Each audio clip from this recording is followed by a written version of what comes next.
of for a while after Bear Bryant. All right, we're kicking it up and getting ready to run. Welcome to Let's Talk Racing tonight. Got Al Pearce, Collin Brown, and Scott Brown, and myself, Roger Brehm, hanging in the background here. Getting ready to have Where some you fun. belong, Yes. in the background. There's one of them Chuck things. Got a face for radio. Anywho, so Al, you said you went down and visited with Eli Gold.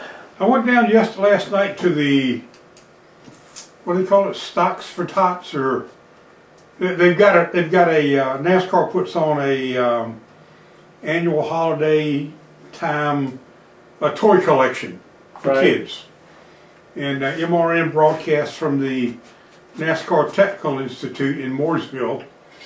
So I went down and I spent a couple hours at Eli Gold. Cool. For a story I'm doing for Autoweek, and you know, he used to live here in Hampton. Right. He did Hampton Gulls hockey for a long time, and that's how he got hired to do hockey in Birmingham, which is how he sort of went from there into NASCAR. But anyway, and then he does Alabama football, and he's the championship ring that he wears. The most recent championship was 2 years ago, and I tell you, the ring he wears, which is one of 4 he's got, it's about 5 lug. If you got 5 lug nuts and welded them together, Wow. that's about the size of his ring. Wow. Yes. It's gigantic. Is he a big man? Yeah, he's pretty healthy. He's very healthy. Because you think about He's these. not missed many meals. Okay, what you think about these sports rings? They're, you know, for something like football, these are good sized guys that these rings are going to go on. So it's still a massive ring. Gigantic. Huh? Slightly smaller than a buffer when you wax your car. Not quite that big. God. But, Like a dinner plate, 10-inch plate. he's gigantic. Wow. I told him, I said, How's he fit I on think his my finger? arm would get tired having to Carrying hold it that thing around. up. Yeah, How does he get through on his So finger? yeah, he's doing quite well. that's good. And that Stocks for Tots deal, that's a good deal. They give a lot of toys to kids. Teams bring in stuff. Drivers were there. Hall of Fame people were there, signing autographs, and it's a well-attended, very successful event that they put on. So that's where I was last night, and this is where I am tonight. And we know you're going to have much more fun here, And right? I'll be somewhere tomorrow night, and I'll be somewhere Friday night. Ongoing saga. Everything goes well. Well, I know, I'm alive, yeah. I'm still living. So, anything new you heard in the background with any of the teams? Actually, Sam Hornish's replacement? I've got to apologize Uh-oh. for Sam Hornish's spotter, because apparently it's not going to be David Reagan after all. Oh wow. Uh-oh. Okay. It's apparently going to be Brian Scott for the Really? 9 car. Oh. Yeah, Coming over from Childress. yeah. Well, he pretty much announced that after Homestead, he and Childress were kind of done. Okay. And Petty's got a press conference scheduled for Friday within the Petty shop and the NASCAR Tech Center are a quarter of a mile apart. You drive past Petty's place Yeah. to get to the Tech Center. And I'm thinking, well, you know, if you'd made this press conference for Wednesday morning, I'd have just stayed overnight and done the Petty thing. But it's going to be Friday. And which is interesting because Saturday, Kyle Petty's getting married. Huh. So I don't know what, there's a lot of stuff going on.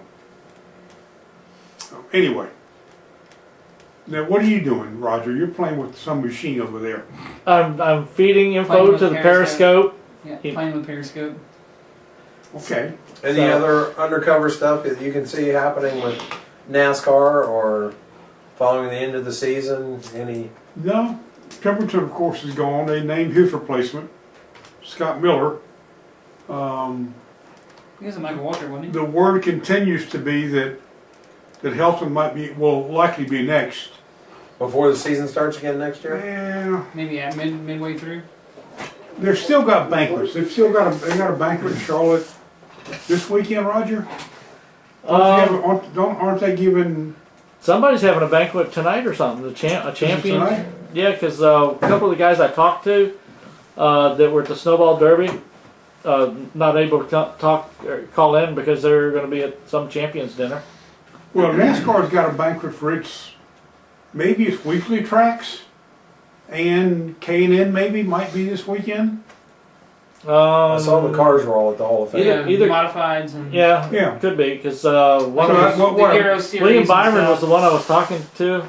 What I'm saying is, I don't know that anything will be announced of that significance until after all the banquets are done. I mean, you wouldn't want Helton or whomever announcing his retirement the day that there's a big banquet. So Yeah, don't want to pull away from the thunder. I would guess maybe early in the first of the year they might announce it, or maybe next year. I don't know, or after next year. I mean, we But might be he's stuck with him certainly another on his year. way. He's on his way. Has Tony got anything lined up for the Tony goodbye tour? I don't know. Don't know nothing about Tony. Thanks, Tony. 14 on all the tracks. That's your guy. Tony's your guy. I'll have to start digging into some of the people and see what's going on. But he's supposed to be getting some surgery done. Get that metal out of his leg. Like Kurt. Maybe that'll Yes. make him run faster. That's what I'm hoping. I know it'll make him run faster. Get down to 3 teams instead of 4.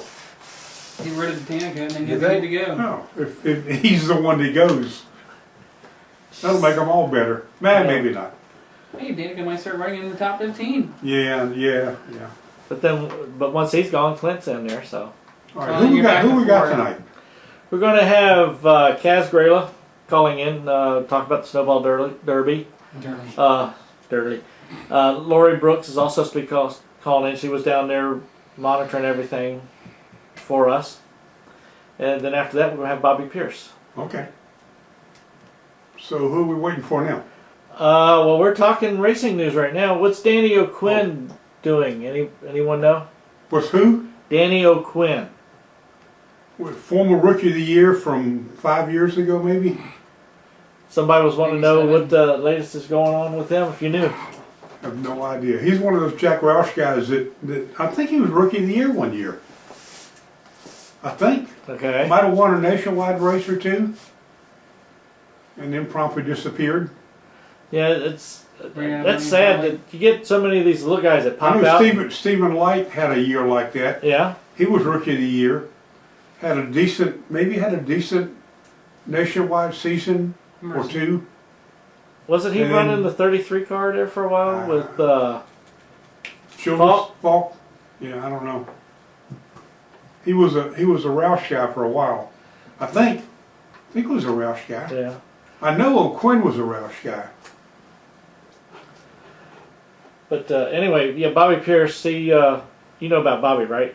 I know he won the truck race at Eldora, didn't he? He went out there, first time out there, qualified on the pole, and I believe he did win it. Or was he did win. Yep. Spells his name wrong, but other than that, it's okay. Huh? He spells his name wrong. Oh, jeez. Maybe y'all are like long lost brothers in a split from No, I far, far don't think away. so. No, I don't think Somebody just misspelled it on the birth so. certificate. No, I don't think so. Nicholas 15V. Okay. But this is going to be getting to the dry part of the season. We don't have anything to figure out on what's going on. Well, you know. That's the way it goes. All right, well, some of the changes next year. We know Richmond's going to be going to a day race on Sunday. Which was going to a day race in the spring and a night race in the fall. Bristol, people have not noticed, but Bristol has moved their date earlier into August than it used to be. Huh. It used to be the last weekend in August. Is it the weather? And they'd go from Bristol to Darlington. Uh-huh. Well, Bristol now has been moved to, I think, the second weekend in August because they need to clear the infield and get it ready for the football game. Yeah, they're at Tech and The Tennessee. Tech and Tennessee are playing, I think, on September the second weekend in September. Tech and UT are playing in Bristol in the infield. So they got to take everything out of the infield. Yeah. I mean, They can get this The done walls from and not the August, early buildings, I don't August. think, but they got to take out What about the the walls? scoreboard. Got to take the scoreboard down. Got to take. And they got to lay the field. You know, so Are they- Bristol are they, wanted an extra week between the end of their last race and the football game. So Wow. they swapped dates with Michigan. So we gotta keep the wall in there too? Pit wall? Oh, they don't Do what? have like a bunch of garages or anything. So are they gonna keep the wall there? So they don't have that much, other than taking the scoreboard down. Yeah, take the scoreboard down. There's not that much to have They to could leave move the around, walls, I couldn't guess. they? Oh, yeah. Yeah, they leave the wall. The field Okay. will fit inside of what they got there. Yeah, Those pit They walls. just dirt inside it. Uh-huh. but they'll use. They'll have to water it somehow, and I wonder what the drainage might be. Let's just say you had downpours of rain. Once they get the field built in there, how they can handle, Same as if you had any other ring. I guess. I suspect it'll be probably 4 or 5 Interesting. feet off the ground. When I was there in August this year, they had already painted on the asphalt. Here you go. In the Where the infield. field would be. Yeah, okay. Yeah, Alright, there you there go. it is. Uh-huh. All So right. Bristol has moved their date. Okay, well, it easily fits inside. Yeah. Yeah, okay. Bristol has moved their date to accommodate the work needed to get that done. So Okay, so I've not been to the track, and obviously it's half-mile track. Mhm. How do you think the seating or the view of the game for the fans will be? Is it? Think it's gonna be it'll be decent? fine. Yeah. Yeah. Okay. Remember, it's already a freaking bowl. And Yeah. You get almost any place you sit in Bristol, you're going to get Yeah. good seats. Okay, It'll be all right. okay. I think they're hoping, and I'll bet you they do it. If they got to give tickets away, they're hoping to set a record for the biggest crowd So ever they probably will. to see a college game. Yeah, They probably will. Would have to top something that Michigan has. yeah. On the board. Michigan. I think now, for a while there, Michigan and Tennessee were like, we had 100 more this year or this week, and then when UT had a great crowd, they said, okay, we beat Michigan by 85 fans. So I think they're hoping to get 140 or 50 and just put it out of reach. I'm sure. Just go ahead and make it official. Yeah, because they could give away tickets to the different Oh, yeah. communities Oh, and they'll give whatnot. them away, You know, yeah. Yeah, there'll be But some. They get people in there. it'll be Tennessee will be better next year. Well, I mean it's too early to tell now, but Tech will have a new coach. New coach. Yeah. It should be decent. Hang on the Oswego They'll question. have a brand new coach. Tennessee will be better, and it's about an equidistant drive from Knoxville To to Blacksburg. to Bristol, Mm. As it from is Blacksburg to Bristol. Okay. So A good You know. crowd. That makes sense. Oswego Speedway. Have you ever been there, Al? where? Oswego Speedway. No, That's up in New York. no. I've Colin? been to Black Rock. Been to Black Rock? Been there. Yeah. I don't think I've been to Oswego. I was up in Oswego, but it was on the wrong part of the week. There was nothing going on. So there was Why do they have a bowl game at Bristol? Trying to make a college bowl game. No, well, they're going to They have could do a to. college football bowl game at Bristol. Yeah, no, they got to turn it back into a racetrack after this event. So bowl games are, well, I don't know. December, Thank you, January. Yeah, I guess. yeah, I heard it's a lot of good stuff going on. Who up there. knows? Maybe this might open up opportunity for them. I mean, they got more bowls than they've ever had before at this Yeah. point now. They So got more bowls than they got If, teams. There's Really. your first That's one. crazy. Bruden Smith can find sponsorship. I mean, I'm sure he can probably find some teams to play in his bowl. Welcome to Let's Talk Racing. Hi, this is Kaz. Is it really? You wouldn't be trying to fool me. Go ahead, Kaz. How are you guys doing? We're doing great. How about you tonight? I'm doing awesome. We get to do all this talk racing stuff, which is always fun. That's what I'm here for. Yep. All right, let's get into some fun here. I know you were down at the Snowball Derby. How was it for you? That was a really, really cool event. My first time ever being there. I've never seen the snowflake or the snowball. And it really was quite an interesting sight to see. I mean, there were cars parked along the side of the road for a mile and a half before you got to the track. You could just tell pulling in that it was a big event. It was a big deal. Lots of concessions and souvenir trailers parked outside the track. So it was just really awesome to be able to have the opportunity to try to compete in an event like that. And I say try because the Snowflake and the Snowball are both extremely hard races to qualify for. Each one of them had 75 cars, all competing for only 30 spots to lock into for qualifying. So both of them were a big challenge for me, especially having never been to either of them. But I was really happy with the weekend all in all. Yeah, I know that they do have some races through the year that you can actually go and race, and if you win it, you actually are qualified for the Snowball Derby. Did you think about trying to go do one of those? You're breaking up on me a little bit. Okay, I know from the track down there that they have certain races through the year that you can race at, and if you actually win the race, you're automatically in the Snowball Derby. Did you try to go to... Oh, really? Yeah, I was talking to some of the people that are down there.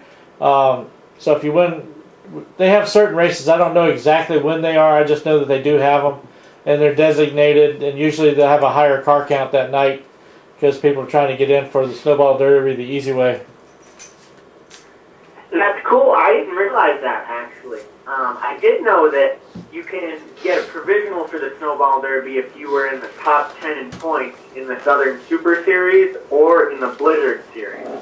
If you were in the top 10 in points in either of those and you didn't make the race, I believe they'll take up to 2 of those guys.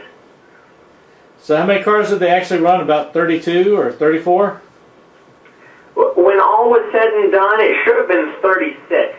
The only exception is if by some crazy chance the winner of the race last year doesn't make the race, they get an additional starting spot in the race. So they would start up to 37. And in this case, since John Hunter Neal was here and was disqualified after qualifying in the top, is that okay? Yeah, I think I heard he had to start from the rear. Yeah, yes, he was 37.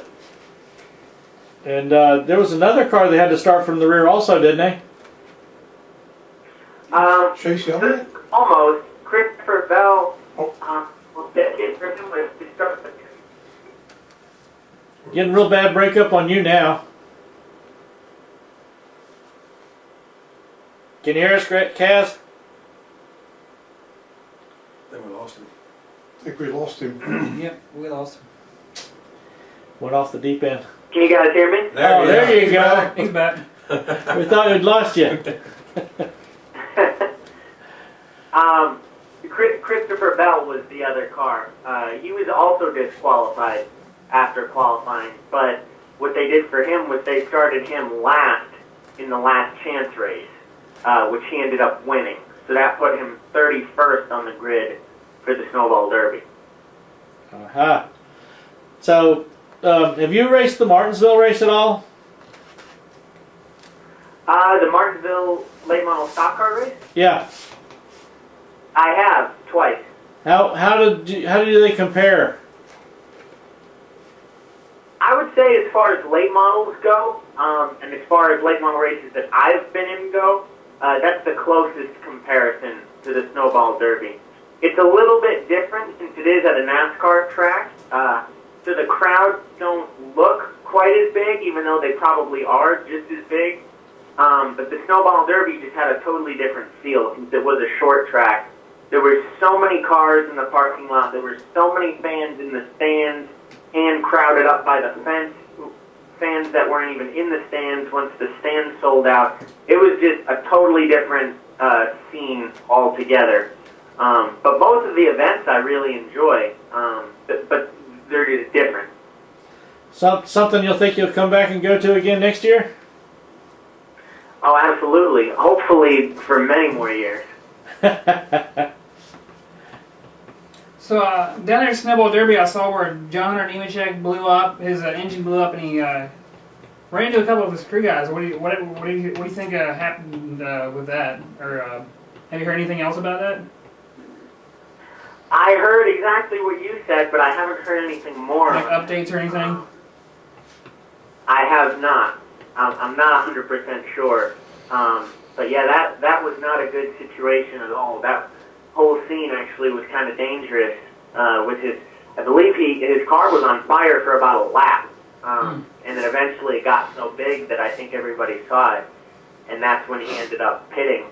But I don't blame him for wanting to stay out as long as he could, because from what I understand, I guess he was leading the race at the time, and there was only about 5 laps to go in the whole 300-lap race.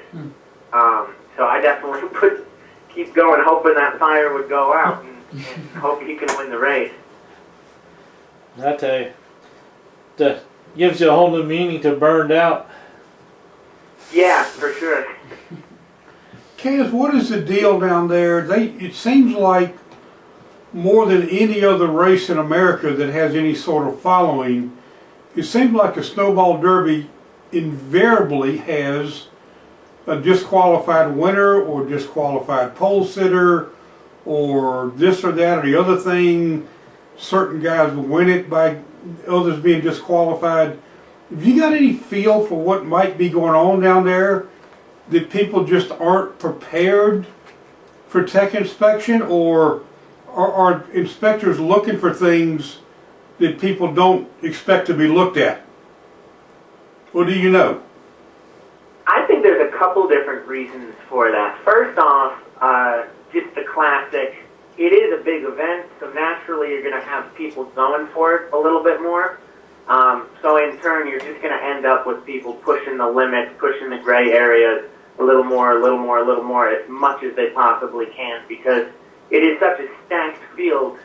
If you can gain 1,000th, you're going to all of a sudden put yourself maybe a position better, 2 positions better, something like that. It's that tight. An example of that is in my qualifying, I was actually tied for 9th down to the 1,000th. So that event, any little bit of time that you can gain helps. The other thing is, the whole sport of racing really is kind of a little bit political. So I feel like a lot of tech places will let little things slide. Maybe people that they know, people they're friends with, they'll let slide a little more than others. But at this track, Ricky Brooks is the tech inspector there, and he is known to be the toughest tech inspector in the entire country. He does not let anything go. It doesn't matter who you are, who you're affiliated with. I mean, you can tell just a couple years ago, Chase Elliott ended up losing the win after being disqualified. And I don't think there's many people in racing that are bigger fan favorites than Chase Elliott. So certainly he would be the last person that the event would want to disqualify. But they did anyway, because they are very, very strict and very ethical about it. It doesn't matter who you are. If you're not legal with the one thing that they check, then you have to be disqualified. So I think that's why you see it mostly, because people are used to little things sliding here and there at their local track. But when you go there, nothing slides, ever. Yeah, we had one of our people that was down there covering the race. She's been texting me through the Periscope about it, and she says Rick is super strict. It's all black and white. No anything close to anything. It's kicked. She even said that he would throw out his own mama if she was caught cheating. That is absolutely true. You know, a lot of places, if someone's off by just a little bit, the crew chief can make up something. Well, that's because this, or we hit this, scraped the wall, whatever, some little minor detail here and there, and the tech guy will say, all right, I guess that could be true. I'll let it go. But there, it doesn't matter. If you're off for whatever reason, then you're out, and it's just that simple. And I think that gets some people angry if they're on the wrong end of that. But when you really think about it, from a racing competition perspective, that's kind of how you have to do it to keep it fair and to keep it legal. You have to be that strict with everybody. If he was like that to some people and not others, I don't think that's right. But he's not. He's like that to every single car in the line. So I'm definitely okay with the way that he techs cars, even if I was on the wrong end of that. If I wasn't alone and he was treating everybody else like that, well, then I think that's fair. But you would think that people go down there, they know exactly what you've just described, they're aware of how things are done. It's stunning that anybody would let anything get anywhere close to a line. And I'm just surprised that it seems to happen every year or every other year. It happens, and you think by now people would have learned. You would think that as well, but I guess that just shows how competitive the sport of racing is. People will do anything and try anything to get that little extra bit of time. Okay. Yeah, Lori's, by the way, I don't know if you heard me. The girl down in at the track that was covering it, Kaz, she was married to David for 18 years, so she knows all about how he is. Yeah. Well, are you back in New England now, or are you down in Charlotte? I am back in New England. I've got school this week. At the risk of sounding like I'm panicking, what the hell's happened to the Patriots? Well, they're no longer undefeated. I know they're not. That first loss kind of scared him a little bit. They might even lose home field. They've got to get their butt in gear. So, you know, they play in Texas I'm this hoping week. they do. Yeah, me too. At least in time for next week, because I'm going to go to the game next weekend. So hopefully they'll be back on their game.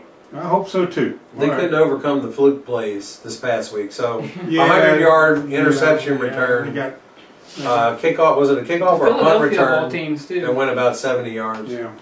That's, Well, maybe now that you're back down there, things will be back up there. Things will go back to normal then. Maybe that's it. Because they won as long as you were up there. They won. As soon as you go to Florida, they lose. That's, to me, that's pretty obvious that you're the reason they lost. Well, the bad news is I believe I'm going back to Florida in a couple weeks, so it might be a short-lived recovery. Well, They don't need to win every game. That was saved for the Dolphins way back when. I actually think it'd be more interesting if their path to the Super Bowl went through other cities versus having home field advantage. I know if you're a Patriots fan, you don't think that, but I'd like to see them wind up, you know, in the playoffs and have to go into someone else's field and win the game. That's another way for them to prove themselves. Yeah. Especially coming off the deflate gate and all that. Yeah. that's no issue. Kaz, let me ask you this. Now that the Cup season is over, I'm sure that even when you were racing on weekends, you were keeping track of who was doing what over in Cup. As a race car driver, do you have any problem with Kyle Busch being eligible to contend for the championship, missing 11 races, or is that okay with you? I thought that was the best decision that they could have possibly made. I'm a huge Kyle Busch fan for sure, not just because I drive for his late model team, but also I think he is just a really, really unbelievable race car driver. And honestly, to miss 11 races and be able to get himself into the top 30 in points and win 4 races, I think 100% deserves to be in the chase, because he won as many races as anybody else did in the regular season. And he was down 11 races compared to the rest of them.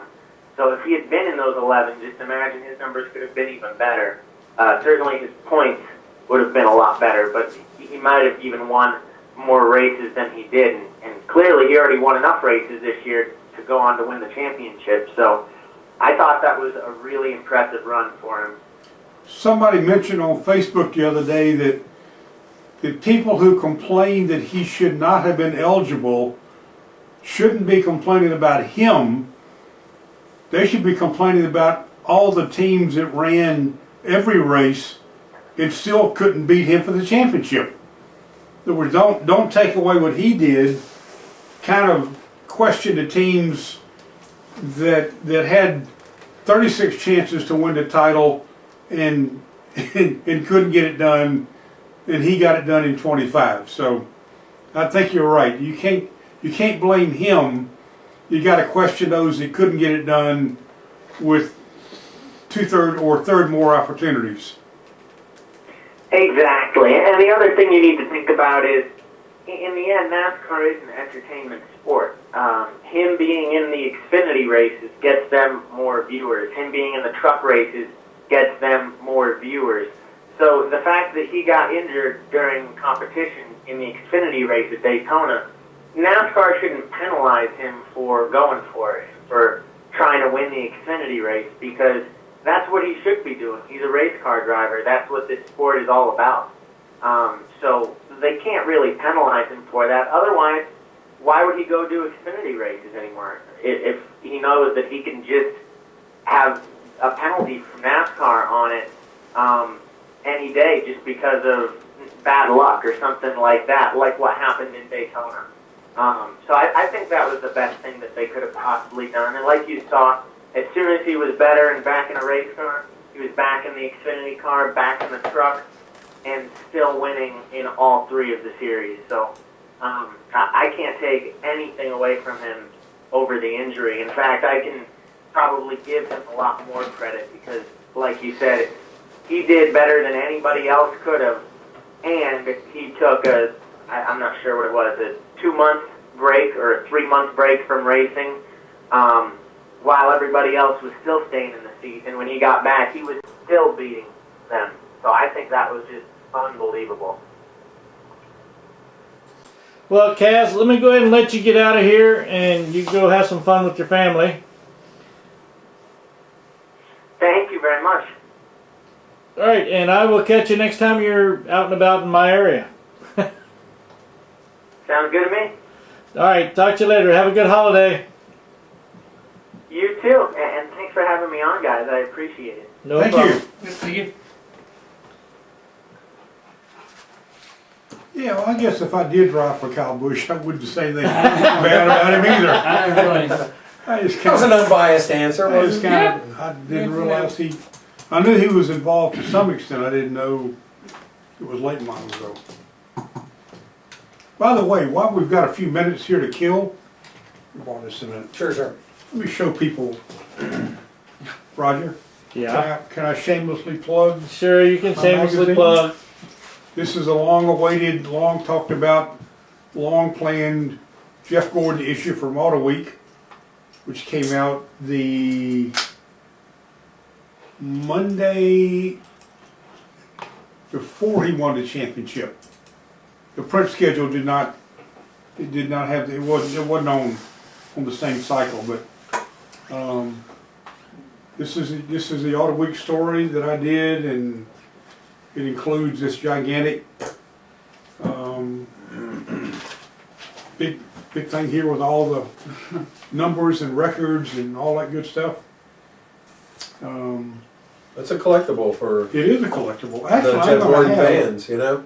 I'm gonna have Gordon sign this or another copy of this, and I'm gonna have it starts there, and it goes over there, and it goes there. I mean, For Autoweek to dedicate that many pages to, there.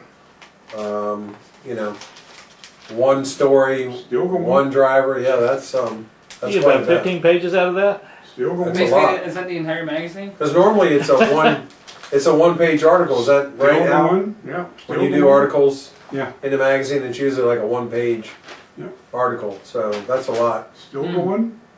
Jeez. Top You 10 wrote all moments. that. And you were saying they had. I did most You of it. got some more coming up right there. Yeah, I got some. at the You back. say that One- they had more information still that they could have used, right? Yeah, there's actually, they run out of pages. You haven't seen it yet, have you? I have not. Let him look at it I'll for a look at minute. it. Sure, I'll look at sure, it sure. But, that's a shameless plug. Well, No, it's for the 24 fans. They need to find that. Yeah. They need to find that edition of Autoweek. I think that's something they would want to have. Yeah. The thing that bothered me about the coverage a little bit was that this was a project that started back in July, I think. We talked about it in July. Anyway, Hit the button. I gave them a whole lot more Which than one's they. flashing? should be that one's Is fine. this ours? None of them's flashing. Uh oh. Is that one even on? No, none of them are flashing. Well, somebody bring it. That's the yellow one. That's that one. Oh.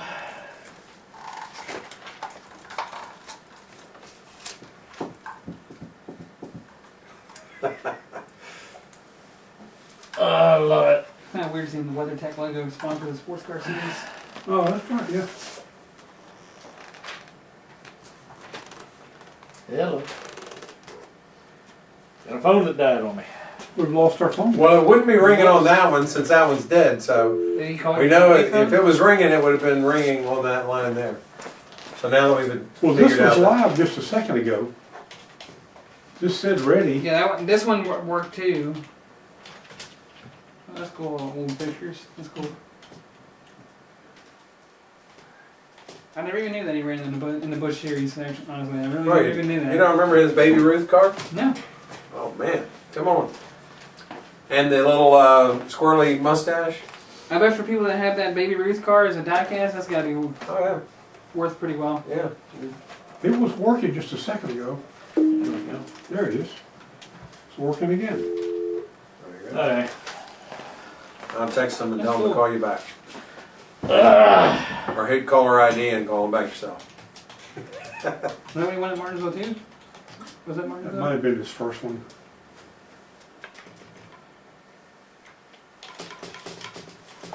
That's the page people are. See, I had more numbers. I gave them probably 50 numbers.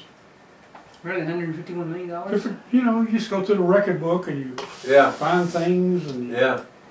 you That think- was his winnings, which that was only The up official through. career earnings is $151 million. Well, and that's only up through whenever There you Al Yeah, you still put had the two numbers more together. races after And he that. won Martinsville, so that had to Yay, we finally got through. amount to more money. Finally, what are you doing about your phone number? It wasn't the phone number. The cord actually slid out a little bit from the phone. Just pushed it Oh, back. okay. Pushed it back in. Technical problems. That's his story and he's sticking to it. What's that, Lori? Did you hear me, Roger? Yes. Okay, because the phone is cracking up, so I don't know if you hear me or not.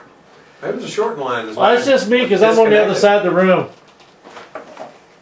Oh, okay. Well, what's up? What are you guys doing? Talking racing. What do you think? About I sn- was just like you were going to ask me about that. so what was your feel on the Snowball Derby? The first one or the second one?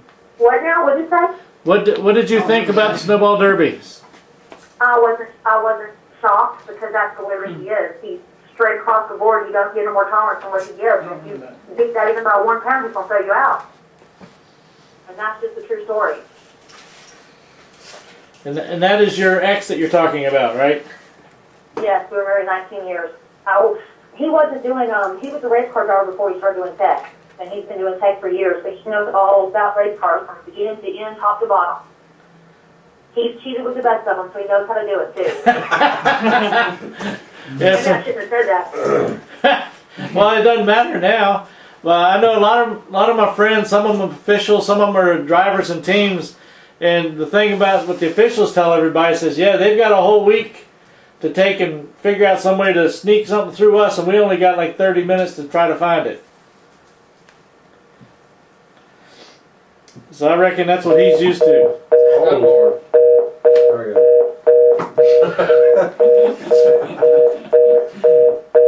Hang it up, Collin.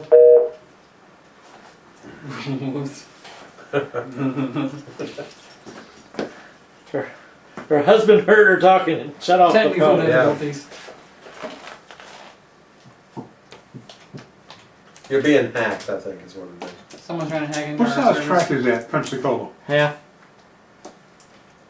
You got any idea? You said a half mile? half mile. Half mile? That's where the K&N series starts their season off, right? Banked or flat, like Martinsville or like, That I don't It's know. got some good bang to it. Does it? Yeah, it's got some good bang to it. Try again. Try again. What's wrong with your phone? I think it was yours. We didn't touch it this No, time. it's not. It's not mine. I'm sitting still the whole time. It showed me the call was lost. I think the caller was lost. That's what it was. Or maybe since I said that you were the best of them, you hung up on me. Actually, we thought maybe your ex found out you were talking bad about him and turned off your phone. No, and I'm not talking bad about him. I'll tell you what. I will tell anybody to the day he dies that he is the best tech man in the country. That is for sure. He will not go work with NASCAR, and the reason why is because they want him to just do fines and slap on the wrist. Ricky said, no, you can't pay me to do that. If you're wrong, you're going to be thrown out. You won't get the points, you won't get the pay. So, that's just the way it is. Need to get him out there. So Do what? I said, need to get him in NASCAR. Take some heads out. They won't do it. They won't do it. They don't. He said it's got to be his way or no way. Then he's not going to put fines on people and let them have their points and win. He's going to throw them out. And NASCAR don't really work like that. So that's why he travels across the country to do taking to different places. Tell us a little bit about the track, Lori. It's a 3/4 mile, and 3/4. actually it's the best track I've ever been at. Winchester's really close to it. The tires were out really fast because it hasn't been the asphalt redone in so many years, but the drivers like it like that. And that's part of the problem that was with Christopher Bell's car. They said that he went doing victory, and a lot of the asphalt got stuck to the tire. But again, he only tolerates so much. Lori, other than spring college break, is the Snowball Derby the biggest thing in Pensacola every year? Is it a huge deal? A major, huge deal. Bigger than spring break. I was Okay. a mile and a half from the track, and it's cars parked all the way a mile and a half on both sides, all the way down, all through the track. And you got to go to the fairgrounds and get a shuttle come back because they can't take so many cars. It's that busy, that packed. And how long has it It's been the going? biggest race I've ever been to. Now, how long has it been going on like this? With Ricky, you mean? Or Yeah, Snowball? well, the Snowball Derby. How long is it? Snowball Derby this was the 44th annual Snowball Derby, so 44 years ago was the Okay. first one. Okay. Dang, that's been a long time. Yes. He's been taken there for 8 years, I think. But before that, it goes all the way back to there's been 44 Snowball Derby so far. And it just gets bigger and bigger and bigger every year. They only take 38, 92 qualified. The 38 plus the 2 provisionals, all that made the race. Also, Christopher Bell, as y'all know, was in the last chance race. Well, I can tell you that he did pass the last chance qualifier race as being legal. What happened that caused him Sunday night to be like that, I could not tell you. It seems like to me, and I'm an outsider from up in Virginia here. It seems to me that almost every year, it seems like a winner or a pole sitter or something happens, and it sort of throws a cloud over the whole thing. Much like, and you may not know this, but back in the day, it seemed like everybody who won at Martinsville in a late model race was disqualified or put down. Have you got any idea why teams still push the envelope knowing how tight they are officiated? Is there any rhyme or reason to it? No, and of all people, Kyle Busch knows this. And Kyle wasn't here, but Chris Gayhart was here, which is a friend of mine also. And of course, he was aggravated, but like Ricky told him, you can push the envelope all you want, but when you go past my tolerance, you won't. And Ricky really means that. He does not care if it's Kyle Busch, Dale Earnhardt Jr., or if it's a blow-yo down the track. He will throw you out if you go past his tolerance level. It's difficult for me to understand. Again, I'm an outsider. How a team shows up there not absolutely 100% That's Bobby. correct. You just wonder They just how. try to push the envelope with it, and they know more than anybody don't try to push the envelope with him. And they do. They try to get right on that dotted line, and sometimes it bites them, just like it happened this time. Now, let me They ask pushed you. it, like Ricky said. So he's raced for years. He's been racing since 15 years old. And like he said, you know, he's been soft before too, so he knows how that works. He said, you pushed the envelope for me, I'm going to let you know that I'm not going to take it, I'm going to throw you out. And he does. But if you get right to the line, you're a team owner or a crew chief or whatever, and you get right to the line in the first early rounds of tech inspection, and you're like 1% over, do you get, I mean, can you go back through and get it right, or is there no Yes, tolerance? sir. Oh, okay, okay, But they went through 3, that's one thing Ricky was aggravated about. Ricky gave them 3 chances over the weekend and told them that he was on the borderline to make sure they had it right in case he was to win. Well, he won, and he was over that much, and he threw him out. He showed them that's what he's going to do. okay, okay. Yeah, I mean, if you look at their side, they'll tell you, and it's true, they were legal for the last chance qualifier race. They took the same car back out there, and no, that 5 pounds did not cause him to win, but it did cross the legalness, so therefore he was thrown out. Yeah, and I'm not talking about any specific team or car or driver or whatever. I'm just saying in general, if you present a car for tech and you are just a hair over, they let you go back and fix it, and you get to go through again. You don't get kicked out the first moment you're a little bit off. No. Okay. He gives you plenty of chances. You come through, he had the open tech day on Wednesday all day long. They let you come through, and if things wrong, they give you time to fix, come back through. They went through Thursday all day, they went through Friday all day, and they went for pre-qualifying tech before qualifying also. So he Okay. ran through there at least 4 times. Okay, Well, that makes me feel a little bit better about people complaining they got DQ'd. Hell, it's your own fault. Yeah. yeah. Exactly. Okay. And I can tell you that for sure. He gives you chance for chance, and if you win, you come across, you didn't fix it, too bad for you, so he's on out. Okay. Cool. Hey, Bobby, how's it going? Hey guys, it's going good. Hey, Lori, we're going to have you hanging in here while we're talking with Bobby Pearce, okay? Okay, go ahead. Hi, Bobby. Alright. Okay, Roger, it's all you. Okay. Yeah, Bobby, that was Lori. She's one of our people down in Pensacola, Florida. She was covering the Snowball Derby. You ever had a chance to try to race that or thinking about it, Bobby?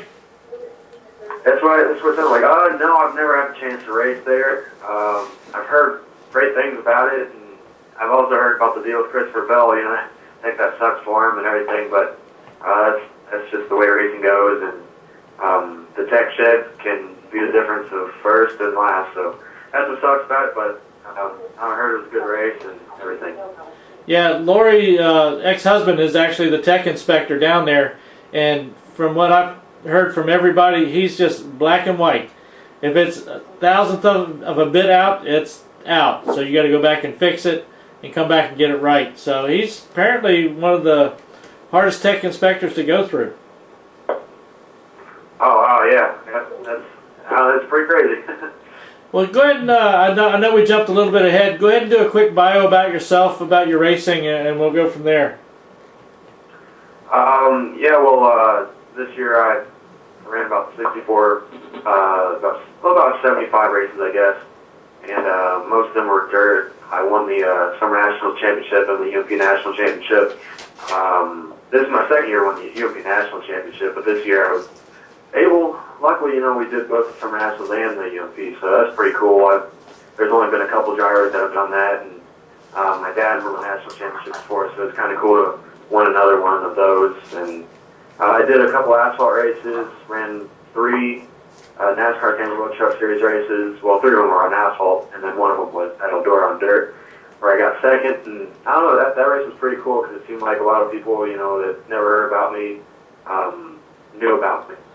Yeah, I mean, it was pretty cool because there was a lot of attention given to you, and I think that's always good. Yeah, that's for sure. You know, with the NASCAR deal, that's one thing that you can't go wrong with is the publicity that they get, everything on the TV. It's just huge. If dirt racing had that too, then it'd be pretty cool. With all the TV coverage, it's good for sponsorship, and it's good to just get everyone's name out there. What are they starting to look for you to get you a full-time truck ride? Yeah, I mean, we're looking. It's just hard to find. You just got to have a big sponsor, and I'm sure there's plenty of people out there that are willing to sponsor race cars and all that. And I've got to thank all my sponsors that have helped me get here so far. Whether it's just a little bit or a lot. So sponsorship is key for sure. If you can find a good sponsor that's willing to do, whether a full season or a couple of races, it's pretty good. But we're trying. I don't know. I'll be going to PRI we're leaving for PRI tomorrow, actually, and I'll be there Thursday, Friday, Saturday, and Saturday I'm going to be racing a midget for the first time, so it's going to be interesting. Huh. Now, why don't you go ahead and tell us a little bit more about Eldora? Well, Eldora is definitely one of my favorite tracks. It's got to be. I run good there all the time, and I'm sure, drivers everywhere, they always say wherever they run good at, that's going to be their favorite track.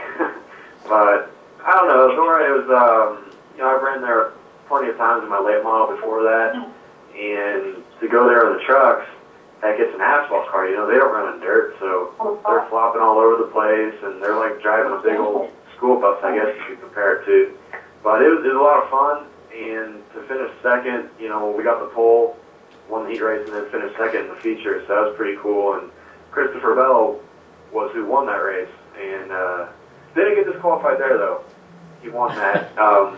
If he would have, though, I would have took the win, I'm sure. Oh, I'm sure.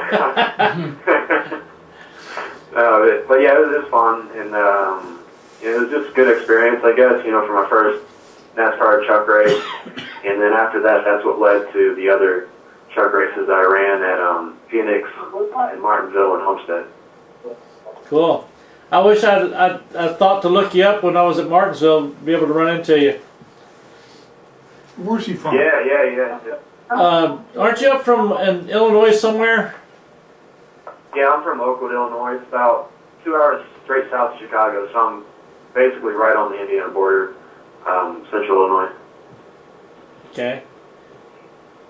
Hey, Bobby, this is Collin Brown, local legend car driver here in Virginia.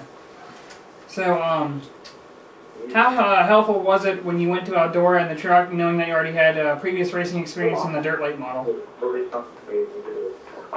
It helped a ton, you could just tell that, all the guys that came from asphalt, whether it was their first dirt race or their second dirt race, they're really struggling. And, a lot of them came up to me for advice, and, I tried to just give them some pointers and stuff. And it definitely helps, racing there in general, but, racing the late model is faster there than a truck. I think, late models normally turn about a 16-second lap on average, probably, whether it's tacky or slick, about average right there. The trucks were turning about 20-second laps at the best. So they're definitely slower, but they were a lot more of a handful than a late model would be. The speed wasn't one thing you had to worry about, but they were a handful for sure. So what do you enjoy about dirt racing, and how much does it improve your car control, say, for when you want to go run on asphalt? They always say, drivers that come from dirt to asphalt kind of adapt pretty well, so I'm just going to try to use all the experience I have, with that if I ever get the chance to race any more asphalt. And those couple asphalt races I did were a huge experience for sure. Heck, I've never been on a track as big as Phoenix or Homestead. Phoenix is a mile, and Homestead is a mile and a half. So those were by far the biggest tracks I've been on, and it was eye-opening, I guess. Just feeling all the G-forces in the corners, and everything from that to shifting on the restarts and pitting. Martinsville was my first race that I ever did a live pit stop in a race, so it's all just stuff that I'm still getting used to. So, what's the hardest thing to adapt going from a going from an asphalt to a dirt track? What do you think is the hardest thing to adapt? Ooh. Well, one, if you're racing the late model, you got to get used to the car hiking up when you get on the gas. That's one thing. When I went from dirt and then I raced my first asphalt race, and I went back to dirt, I was like, whoa, what's this, and I kind of had to get back used to it again. But that and the constant turning right instead of constantly turning left. You're still working the wheel in both cars for sure, but that's one thing they got to get used to, feeling I guess kind of driving a little bit more on the back tires would be key. In the late model, you can use the front tires a little bit more than, I guess you could say, a midget. Everyone that I've been talking to anyway, they say the midget, you gotta drive on the right rear. That's the only way you can drive them. So, there's a lot of differences, and one of the main things probably as a driver is you have to look at the track and see where the slick spots are at, where the taggy spots are at. So that's one thing if I were an asphalt racer starting and then went to dirt, I think that would be one thing to kind of get hard to adjust to because it's just one thing that kind of has to come naturally to you. Until you understand it completely. Yeah. So do you guys have certain points on where you look at to lift on an asphalt track, or do you just drive it in deep and just kind of hope that it sticks going into the corner? You just drive her in until you see Jesus. Just drive it in deep? No, they normally have, the ones I've done so far, they have cones on the fence. Right when you're in the corner, they have 3 cones there. And you kind of pick a spot in between those cones that you're normally lifting at. Okay. Okay. Something out for him? No, I'm just listening, learning. Oh. Just listening. This has been Racing Tips 101 with Bobby Pearce. There you go. Do you, are you going to try to target the trucks, or are you going to actually try to target the Xfinity series? Or anything you can get? Probably anything I could get. I don't know. They're both good series, and the Xfinity series has a couple more races on the season if I were to do a full ride, which that's good to get experience, but yet, it's also more times that you have to come up with more money for sponsorship and whatnot, so I don't know, kind of just whatever. Yeah. Hey, Laura, you got any questions for Bobby while we got you here still? Have you ever raced a 5 flag? What's that? Slow down, Laura. You're too fast for him. Have you ever raced at 5 flag? Sorry, it's a little staticky when you talk. Have you ever raced at 5 flags? Pensacola. Oh, no, I have not. Nope. Okay. Hopefully someday, you never Favorite know. track? Oh, good. What's your favorite track? Oof. A lot of people ask me that, but Eldora is up there, and I like the big tracks, but my favorite track has got to be, it's a dirt track in Peebly, Missouri. It's called Federated Auto Parts Raceway. It used to be called I-55. That's my favorite track. I don't know. It reminds me of a little Eldora is what it reminds me of.